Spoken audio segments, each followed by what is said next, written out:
Hello students, welcome to science class 11th by Gaurav sir. और हम chemistry में पढ़ रहे हैं बच्चों बहुत important chapter structure of an atom, जिसमें हम पहुंच चुके हैं हाइड्रोजन स्पेक्ट्रम लाइंस की तरफ। लास्ट टाइम हमने पढ़ा था कि जब हम हाइड्रोजन का स्पेक्ट्रम बनाते हैं तो उसमें हमें अलग अलग लाइंस ऑब्जर्व होती हैं जो कि उसके हायर एनर्जी लेवल से, इलेक्ट्रॉन के हायर एनर्जी लेवल से उसके वापस आने पर हमें मिलती हैं। तो बच्चों, जैसा कि हमने लास्ट टाइम पे पढ़ा कि हाइड्रोजन के एटम को जब इलेक्ट्रॉन को एनर्जी दी जाती है तो वो अपना शेल छोड़कर हायर लेवल पे चला जाता है, और जब वो वापस आ रहा होता है तो वापस आने पर वो कुछ एमिशन स्पेक्ट्रम दिखाता है, जिसको हम हाइड्रोजन एमिशन स्पेक्ट्रम भी कहते हैं या हाइड्रोजन लाइन स्पेक्ट्रम भी कहते हैं। और जब वो एमिशन स्पेक्ट्रम करता है और अगर वो पहले शेल पे गिर रहा है तो अलग तरह की स्पेक्ट्रल लाइन्स मिलती हैं, दूसरे शेल पे गिरता है तो अलग तरह की स्पेक्ट्रल लाइन्स मिलती हैं, तीसरे शेल पे गिरता है तो अलग तरह की स्पेक्ट्रल लाइन्स मिलती हैं। और इन स्पेक्ट्रल लाइन्स को बताया अलग अलग साइंटिस्ट ने, जैसा कि आपके सामने स्क्रीन पे आप देख पा रहे हैं। ये स्पेक्ट्रल लाइन्स कहलाई Lyman series, बामर series, Paschen series, Brackett series और फंड सीरीज। आइए हम इस सबके बारे में डिटेल में बात करते हैं। इंपॉर्टेंट टॉपिक है तो इसको हम अच्छे से समझेंगे। इसमें न्यूमेरिकल्स एग्जाम में बहुत आते हैं, वो न्यूमेरिकल्स भी हमें समझने हैं। देखिए, सबसे पहले हमने बात करी कि जब कभी किसी भी हाइड्रोजन एटम को एनर्जी दी जाएगी, जब कभी किसी भी हाइड्रोजन एटम को एनर्जी दी जाएगी तो अगर उसका इलेक्ट्रॉन वापस आ रहा होगा, एनर्जी देकर वापस निकाल रहा होगा, और वो किसी भी शेल से फर्स्ट शेल पे आ रहा है, तो N1 क्या हो गया हमारे पास? N1 हो गया 1। कहीं से भी कहाँ आ रहा हो? फर्स्ट पे आ रहा हो। कहाँ से आ रहा हो शगुन लक्ष्य? कहाँ से आ रहा हो वो बेटा? अगर वो आ रहा है सेकंड सेल से, थर्ड से, फोर्थ से, इनफाइनाइट से, कहीं से भी आ रहा हो, कहीं से भी कहाँ आ रहा हो? फर्स्ट पे आ रहा हो। कहीं से भी कहाँ आ रहा हो? फर्स्ट पे आ रहा हो, तो वो कहलाएगी क्या? Lyman series. और इस सीरीज में जो स्पेक्ट्रम लाइंस मिलेंगी, और जब वो कहीं से भी फर्स्ट में आके गिरेगा तो जो स्पेक्ट्रल लाइंस मिलेंगी वो कहलाएंगी अल्ट्रा वायलेट रीजन की लाइंस। क्या कहलाएंगी? अल्ट्रा वायलेट रीजन की लाइंस कहलाएंगी। तो लेमन सीरीज में हमें कौन सी लाइंस मिल रही हैं? लेमन सीरीज में हमें अल्ट्रा वायलेट लाइंस मिल रही हैं। याद रखेंगे, लेमन सीरीज में हमें अल्ट्रा वायलेट लाइंस मिल रही हैं। अब एक क्वेश्चन कंपटीशन में और बोर्ड में रेगुलरली पूछा जाता है, बहुत बहुत इंपॉर्टेंट पूछा जाता है। अगर आप इस टेबल को समझ लेंगे, ये टेबल आपको नोट्स में नहीं मिलेगा तो ये आपको यहीं से कॉपी करना है बच्चों। वो क्या कहते हैं कि बताइए कब ऐसा होगा कि वेवलेंथ सबसे ज़्यादा लंबी होगी, लैम्डा मैक्सिमम होगा। ऐसा कब होगा कि जब लैम्डा मैक्सिमम हो जाए? तो अगर एटम में लेमन सीरीज के अंदर, अगर लेमन सीरीज के अंदर N2 2 है और N1 1 है तो वेवलेंथ सबसे ज़्यादा मिलती है। देखिए, मैं समझाता हूँ आपको। मान लीजिए मैं ये कहता हूँ कि मेरे पास हाइड्रोजन एटम है, ठीक है? थोड़ा सा यहाँ समझते हैं इसको साइड करके। मान लीजिए मैं कहता हूँ मेरे पास हाइड्रोजन एटम है, ये उसका न्यूक्लियस है और ये उसका फर्स्ट शेल है, ठीक है? अब इलेक्ट्रॉन कहीं से भी गिर रहा हो, सेकंड से, फोर्थ से, 10th से, 100 से, 1000 से, 2000 से, कहीं से भी गिर रहा हो। कहीं से भी कहाँ गिर रहा हो? इलेक्ट्रॉन कहीं से भी फर्स्ट शेल पे आ रहा हो। मान लीजिए यहाँ से फर्स्ट शेल पे आ रहा है, थोड़ा टेढ़ी हो गई लाइन, आई एम सॉरी, एक सेकंड जरा मैं इसको सीधा कर लूँ। हाँ, मान लीजिए वो 1000 से फर्स्ट पे आ रहा है, मान लीजिए वो 100 से फर्स्ट पे आ रहा है, 90 से फर्स्ट पे आ रहा है, 40 से फर्स्ट पे आ रहा है, सेकंड से फर्स्ट, थर्ड से फर्स्ट पे आ रहा है, सेकंड से फर्स्ट पे आ रहा है। कहीं से भी फर्स्ट पे आ जाए तो ये 1 2 3 4 5 6 लाइनें मैंने बनाई। ये 6 की 6 लाइनें क्या कहलाएंगी? Hydrogen spectrum कहलाएंगी। और कौन सी सीरीज कहलाएंगी ये 6 की 6 लाइनें? ये 6 की 6 लाइनें कहलाएंगी लेमन सीरीज। इतनी बात समझ में आती है बच्चों? ये 6 की 6 लाइनें क्या कहलाएंगी? Lyman series. और इन सबकी वेवलेंथ कौन सी होगी? जो अल्ट्रावायलेट लाइट की वेवलेंथ होती है। बोलो, ये बात समझ में आती है? इन सबकी वेवलेंथ कौन सी होगी? जो अल्ट्रावायलेट लाइट की वेवलेंथ होती है, जो अल्ट्रावायलेट लाइट की वेवलेंथ होती है। अब इनमें से भी सबसे मैक्सिमम वेवलेंथ कौन सी होगी? तो वो ये कहते हैं कि मैक्सिमम वेवलेंथ वो होगी जब इलेक्ट्रॉन सेकंड से फर्स्ट पे आएगा। जब इलेक्ट्रॉन सेकंड से फर्स्ट पे आएगा तो ये वाली जो लाइन है, तो सेकंड से फर्स्ट पे आने वाली लाइन है, ये वाली जो लाइन है, ये मैक्सिमम वेवलेंथ दिखाएगी। सेकंड से फर्स्ट पे आने वाली लाइन मैक्सिमम वेवलेंथ कहलाएगी। कौन सी सीरीज की? लेमन सीरीज की। कौन सी सीरीज की? लेमन। और मिनिमम क्या हो जाएगा? जब N2 इनफाइनाइट हो जाएगा।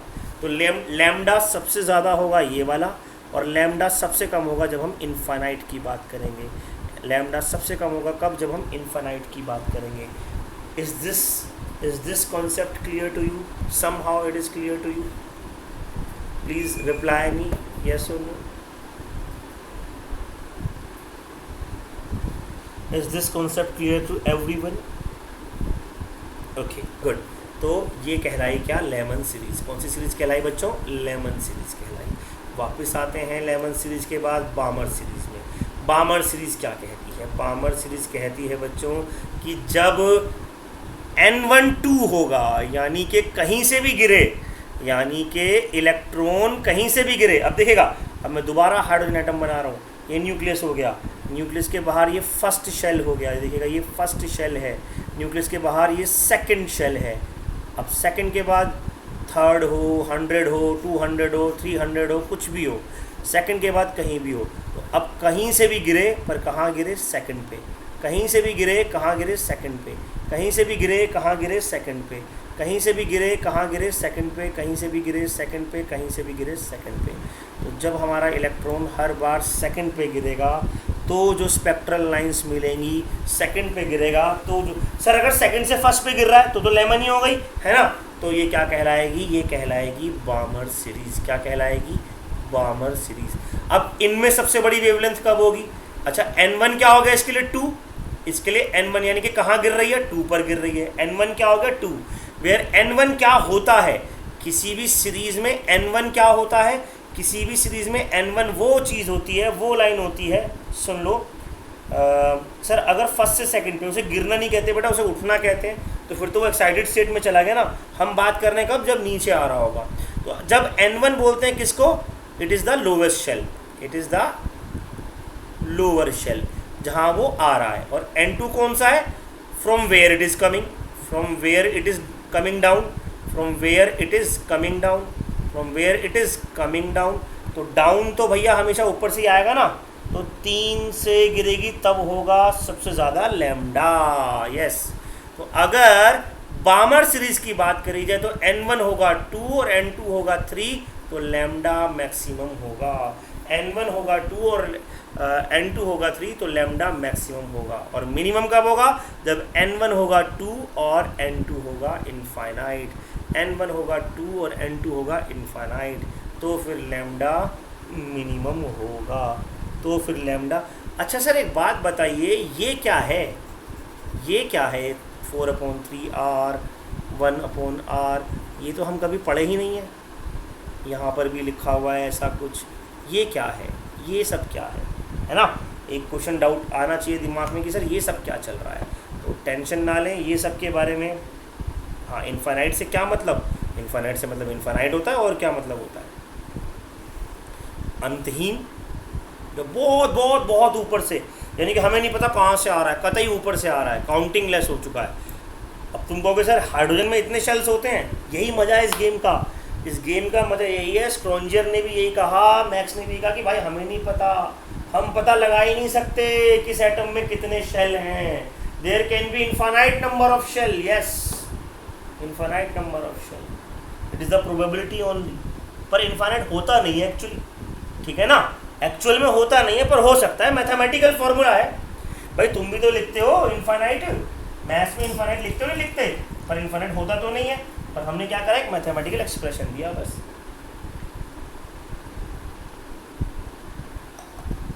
इस तरीके से ये एग्जाम में आता है. खैर, इस आर के बारे में थोड़ी देर में बात करेंगे. अभी बात करेंगे, 5 मिनट बाद ही बात करेंगे. टेंशन मत लीजिएगा. फिलहाल लेमन सीरीज, बामर सीरीज समझ में आ गई. अच्छा, बामर सीरीज कहाँ गिरेगी? बामर सीरीज सारी की सारी लाइट हमें दिखाई देगी. कल हमने पढ़ा था बामर की भी 4 होती हैं, अगर आपको याद हो. अल्फा, बीटा, गामा और डेल्टा. याद है ना? 4 बामर सीरीज पढ़ाई थी मैंने कल जब डायग्राम दिखाया था आपको. चारों बामर सीरीज पढ़ाई थी. वो थोड़ा सा कंपटीशन का हो जाता है, तो कंपटीशन में पढ़ लीजिएगा, यहाँ ज़रूरत नहीं पड़ेगी. बाकी आपके स्कूल के टीचर पर डिपेंड करता है. फिर आती हैं पास्चन. तो पास्चन में N1 कितना हो गया सर? पास्चन में N1 हो गया 3, N2 हो गया 4, 5, 6, इनफाइनाइट तक कुछ भी. फिर यहाँ पर भी वही कंडीशन आ गई. फिर इनका रेशो वगैरह निकाल रखा है. ये तो खैर ये वाला जो टॉपिक है, अगर इसे रट लोगे, वैसे तो तुम खुद भी निकाल सकते हो, पर अगर रट लोगे तो एग्ज़ाम में आसानी हो जाती है. कंपटीशन एग्ज़ाम में आप फटाफट आंसर क्लिक कराते हो. आपको ये नहीं सोचना पड़ता कि हमें कैलकुलेट करना है. तो this basically this column is use for examination of competition. आपको कॉम्पिटिशन में टाइम बचाना है तो रटिए, कॉम्पिटिशन में टाइम बचाना है तो रटिए, सीधी सी बात है, ठीक है ना। तो ये कॉम्पिटिशन के लिए हो जाता है कि आपको दोनों लैम्डा मिनिमम और मैक्सिमम का रेशो पूछ लिया जाए। अभी आगे बात करते हैं। फिर आता है बामर और फिर आता है ब्रैकेट सीरीज। अब भैया जैसे कल अक्षत ने कहा सर ऐसे तो सारे आते रहेंगे और ये काम करते रहेंगे और जाते रहेंगे, ये काम करते रहेंगे, ऐसे तो हमारा काम चलने का नहीं, हम तो इस तरीके से बर्बाद हो जाएंगे, हमें तो कुछ और जुगाड़ बताइए इसका। तो भैया इसका एक और जुगाड़, यानी कि इसके बारे में एक और बात बोली गई। क्या बोली गई कि इस तरीके से आप सीरीज़ नहीं निकाल सकते, हर कोई अपने नाम पे सीरीज़ नहीं रख सकता। फिर हमें बताया गया एक नया फॉर्मूला। बन रही थी सीरीज़ और क्यों बन रही थी सीरीज़, इसको समझते हैं। देखिए अभी हम बोर मॉडल पढ़ेंगे, लेकिन बोर मॉडल पढ़ने से पहले देखिए आप, आई होप आप लोगों ने ये सीरीज़ देख ली होंगी। तो मैं इसको थोड़ा यहाँ से हटा रहा हूँ, मैं इस टेबल को यहाँ से हटा रहा हूँ, ये चलिए हटाते नहीं है, इसको अलग कर देते हैं, इधर रख देते हैं। अब यहाँ हो क्या रहा था, यहाँ पर जो न्यूक्लियस है उसके बाहर जो शेल्स हैं 1 2 3, चलो मैंने ये 3 शेल बनाए। अब मान लो मैं ये कह रहा हूँ कि जो मेरा इलेक्ट्रॉन है वो थर्ड शेल से फर्स्ट शेल पे गिर रहा है, थर्ड शेल से फर्स्ट शेल पे मेरा इलेक्ट्रॉन जो है वो आके गिर रहा है, थर्ड शेल से फर्स्ट शेल पे आके वो गिर रहा है, ठीक है। मैंने ये बात आपसे कही। अब भैया जब वो थर्ड शेल से फर्स्ट शेल पे गिर रहा है तो फर्स्ट शेल की अपनी कोई एनर्जी हुआ करती होगी E1, सेकंड की अपनी कोई एनर्जी थी E2, याद होगा मैंने कहा था ये एनर्जी फिक्स होती है, से यस और नो, ठीक है ना, बिल्कुल। और थर्ड की अपनी एनर्जी होगी। अब हो क्या रहा है कि जब ये नीचे आ रहा है तो नीचे आते वक्त क्या कर रहा है, रिलीज कर रहा है एनर्जी को, कम हो रही है एनर्जी। कितनी रिलीज करेगा, वो होगी E3 माइनस E1, होगी या नहीं होगी। कितनी रिलीज करेगा, वो होगी E3 माइनस E1, होगी या नहीं होगी, वो होगी E3 माइनस E1। भाई मान लो हमारा जो इलेक्ट्रॉन है वो थर्ड शेल से फर्स्ट शेल पे आया, 1 2, थर्ड शेल से फर्स्ट शेल पे आया, थर्ड से फर्स्ट पे आया, तो हम कहेंगे E3 माइनस E1। और उसमें जो लाइंस मिलेंगी वो स्पेक्ट्रल लाइंस कहलाएंगी, उसकी स्पेक्ट्रल लाइंस कहलाएंगी। अच्छा लेमन सीरीज़ की कहलाएंगी वो एक अलग बात है, पर स्पेक्ट्रल लाइंस कहलाएंगी। इसको निकालेंगे कैसे सर, ये लाइंस का लैम्डा कैसे निकालेंगे, इस लाइन की फ्रीक्वेंसी कैसे निकालेंगे, हम मैथमेटिकली कैसे कैलकुलेट करेंगे। तो मैथमेटिकली कैलकुलेट करने के लिए आपको एक फॉर्मूला दिया जाता है, मैथमेटिकली कैलकुलेट करने के लिए आपको एक फॉर्मूला दिया जाता है। और वो फॉर्मूला क्या होता है बच्चों, वो फॉर्मूला होता है वेव नंबर फॉर्मूला। वो फॉर्मूला होता है बच्चों क्या, वेव नंबर फॉर्मूला। और वो क्या होता है, वो कुछ इस तरीके से होता है,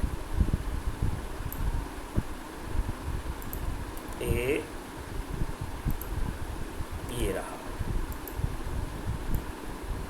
दैट्स इट। आपको ये फॉर्मूला नोट करना है बच्चों, this is the formula where you can find out the wave numbers. तो कितनी वेव नंबर आ रही है। अच्छा वेव नंबर क्या हुआ करता था, याद है कुछ कि वेव नंबर क्या हुआ करता था, वेव नंबर क्या होता था, वेव नंबर होता था 1 अपॉन लैम्डा, वेव नंबर होता था 1 अपॉन लैम्डा। कोई बात नहीं ऋषभ, वेव नंबर क्या होता था 1 upon lambda. E3 minus E1 दोबारा बताऊंगा बेटा।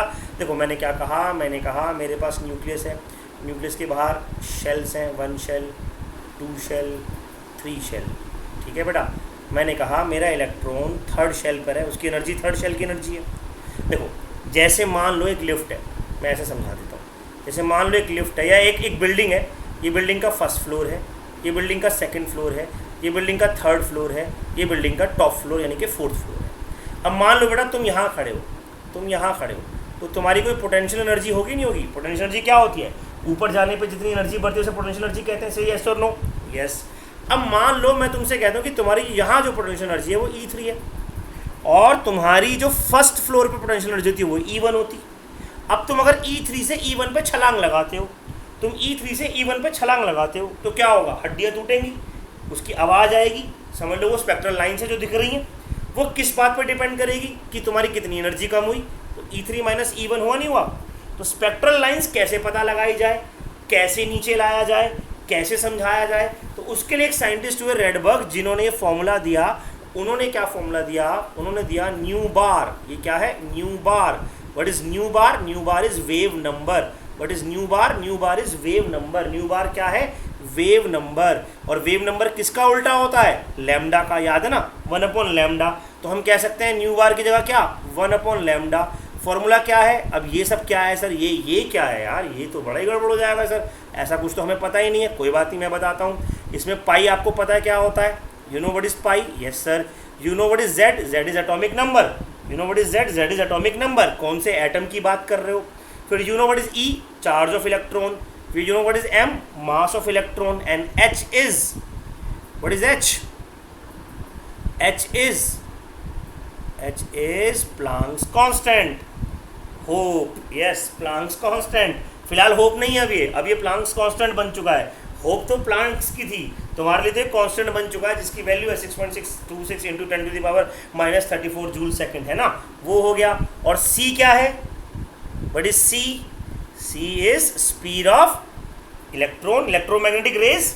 और जब इन सारी वैल्यूज़ को यहाँ पुट करा गया तो ये सारी की सारी वैल्यूज़ एक कांस्टेंट होती हैं। ये सारी की सारी वैल्यू एक कांस्टेंट होती हैं जिसको बोला गया रेडबर्ग कांस्टेंट, और जिसकी खुद की वैल्यू निकल कर आई कितनी? 109677.8 सेंटीमीटर इनवर्स।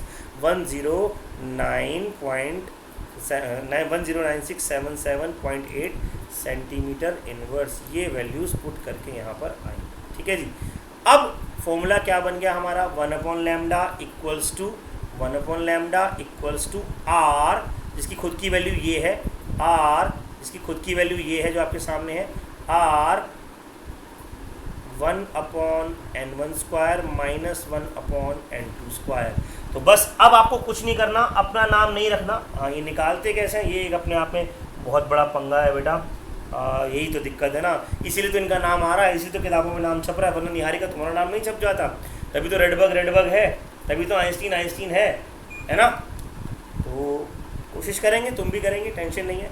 तो ये फॉर्मूला हमारा निकल कर आया, that is called spectral lines of hydrogen. ये हाइड्रोजन की स्पेक्ट्रल लाइंस कहलाई, और ये नील बोर की मदद से मिला था। अभी नील बोर के बारे में बताऊंगा। अब N1 क्या है यहाँ पर? N1 इज लोअर शेल और N2 इज हायर शेल, जहाँ से वो आ रहा है। तो भैया अब उन्होंने कहा कोई लेमन नहीं, कोई बामर नहीं, कोई पास्चन नहीं, कोई कुछ नहीं। सर ये वैल्यू सिर्फ ना, अब ये किसी के लिए भी लगा सकते हो, आप हाइड्रोजन के लिए नहीं, किसी के लिए भी लगा सकते हो। तो रेडबर्ग ने कहा भाड़ में गया लेमन, भाड़ में गया बामर। पहली बात तो हाइड्रोजन छोड़ो, कोई सा भी एटम ले लो, और कोई सा भी शेल छोड़ो, किसी भी शेल का ले लो। तो भैया अब लेमर बामर पास्चन करने की ज़रूरत नहीं है सर, अब आपको ये टेंशन लेने की ज़रूरत नहीं है। ये वाली जो टेंशन थी, ये टेंशन हमारी अब क्या हो गई है? ये टेंशन हमारी अब ख़त्म हो गई है। इस टेंशन को यहाँ से ख़त्म कर सकते हैं और यहाँ वापस आ सकते हैं। अब सर आप बस सीधे सीधे यहाँ पुट करते जाओ। अब देखो यहाँ पुट करते हैं वैल्यूज़ को, ठीक है? समझते हैं मैं क्या कहना चाह रहा हूँ। हमने लगाया 1 upon lambda equals to R. अब मैंने कहा यहाँ पर हमने क्या पढ़ा था? हमने अभी यहाँ क्या पढ़ा था कि लेमन सीरीज़ का मैक्सिमम कब होगा? जब n1 1 होगा और n2 इनफाइनाइट होगा। बोलो हाँ के ना? लेमन सीरीज़ का n1 1 और n2 इनफाइनाइट होगा, है ना, तब मैक्सिमम होगा। और n2 अगर इनफाइनाइट हो गया तो मिनिमम होगा, और n2 2 हो गया तो मैक्सिमम होगा। इनफाइनाइट हो गया तो मिनिमम, और 2 हो गया तो मैक्सिमम होगा। ठीक है? अब ये वैल्यू जब पुट करके देखते हैं इस फॉर्मूले में, कौन मना कर रहा है? तो भैया हमने आर की तो जो भी वैल्यू आएगी लेमन सीरीज के लिए हमने क्या करा? 1 अपॉन 1 का स्क्वायर माइनस 1 अपॉन 2 का स्क्वायर। ठीक, ये किसके लिए निकाल रहे हैं? मैक्सिमम के लिए। और लैम्डा मिनिमम कब आएगा? आर 1 अपॉन 1 का स्क्वायर माइनस 1 अपॉन इनफाइनाइट का स्क्वायर। 1 अपॉन 1 का स्क्वायर माइनस 1 अपॉन इनफाइनाइट का स्क्वायर। अब चेक करेंगे, ठीक है? अब चेक करेंगे आर की वैल्यू कुछ देर के लिए 1 मान लेता हूँ, 1 मान ली तो 1 माइनस 1/4, 1 माइनस 1/4, 1 माइनस 1/4 कितना हो गया? 3/4। 1 अपॉन लैम्डा कितना हो गया? 3/4। बोलो, या 3/4 आर हो गया? 1 अपॉन लैम्डा कितना हो गया? 3/4 आर हो गया। ठीक है, 3/4 आर हो गया। और 1 अपॉन लैम्डा मिनिमम क्या हो गया? देखेंगे जी, आर 1 माइनस इनफाइनाइट और भैया 0, तो क्या आ जाएगा? ये लैम्डा 1 अपॉन लैम्डा मिनिमम कितना आ जाएगा? 1 अपॉन लैम्डा मिनिमम आ जाएगा, दैट इज आर। क्योंकि 1 माइनस इन्फाइनाइट तो ज़ीरो, कुछ बचना ही नहीं है ना। तो अभी जो आप थोड़ी देर पहले ये सर ये आर क्या होता है बता दो सर, ये आर क्या होता है बता दो सर, आई बात समझ में। अच्छा दूसरी बात, अभी हमने क्या निकाला है, अभी हमने क्या निकाला है, 1/λ निकाला है। तो लेमन सीरीज़ का लैम्डा मैक्सिमम कितना आ गया, 4/3r। लैम्डा मैक्सिमम कितना आ गया, 4/3। उल्टा हो जाएगा ना, तो लैम्डा क्या हो गया, देखो मैक्सिमम।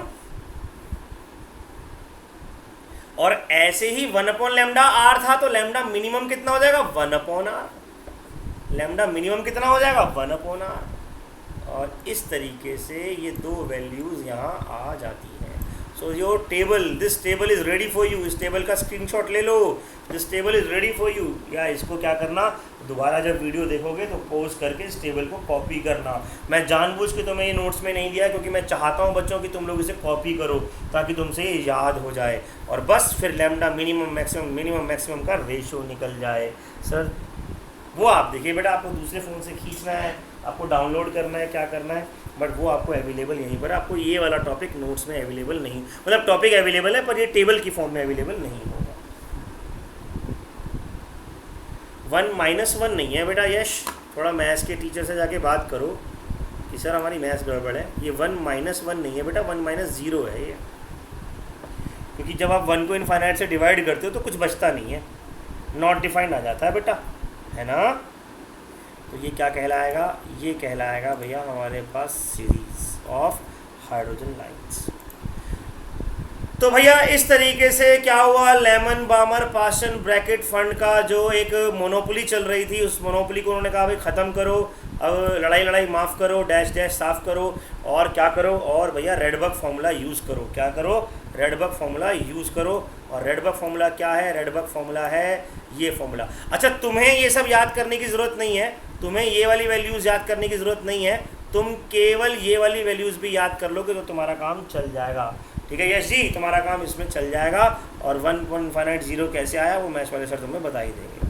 आगे बढ़ते हैं भैया, ये हो गया रेडबर्ग फार्मूला, और इस पे आ जाते हैं कुछ न्यूमेरिकल्स। तो भैया आते हैं और बात करते हैं कुछ न्यूमेरिकल्स के बारे में, एक आधा न्यूमेरिकल इसका सॉल्व करने की कोशिश करते हैं। तो बच्चों आपने देखा किस तरीके से कितना सिंपल होता है वेवलेंथ और वेव नंबर और रेडबर्ग फार्मूले से क्वेश्चंस के आंसर निकालने में। हमने आज ये 2-3 अलग अलग तरह के क्वेश्चंस करे हैं, आई होप आपको समझ में आ गए होंगे। और इसके अलावा बाकी क्वेश्चंस आपको असाइनमेंट्स में भेज दिए गए हैं, वो असाइनमेंट्स आप चेक करें, they are really very good assignments and you can try those questions at home, and if you feel any problem in those questions you can ask me again.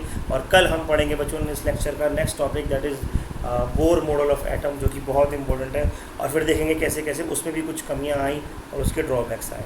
तो तब तक के लिए थैंक यू वेरी मच।